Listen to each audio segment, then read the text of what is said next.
Welcome back to my channel viewers. इस video में important objective questions लेके आई हूँ क्विज जो कि हर एग्ज़ाम के लिए इम्पॉर्टेंट है, चाहे वो सीटेड हो, टेट हो, यूपी डीएलएड हो।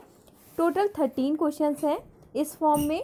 ईच क्वेश्चन हैव 1 मार्क्स, हर सवाल का एक मार्क्स है। ये जो फॉर्म है ये आपको इस वीडियो के डिस्क्रिप्शन बॉक्स में मिल जाएगा। जैसे ही आप ये सारे 13 क्वेश्चंस लगा लेंगे, उसके बाद जैसे ही आप सबमिट करेंगे तुरंत आप स्कोर अपने जान पाएंगे कि आपने 13 में से कितने मार्क्स पाए हैं। इससे आपको अपनी नॉलेज का पता चलेगा, अपनी नॉलेज को आप जान पाएंगे कितनी आपको नॉलेज है। तो ऑल द बेस्ट। इस तरह से क्वेश्चंस हैं, डिस्क्रिप्शन बॉक्स में इसका लिंक मिल जाएगा। और अगर ये वीडियो आपको अच्छा लगा तो प्लीज़ इसे लाइक करें, मेरे चैनल को सब्सक्राइब करें और शेयर करना ना भूलें।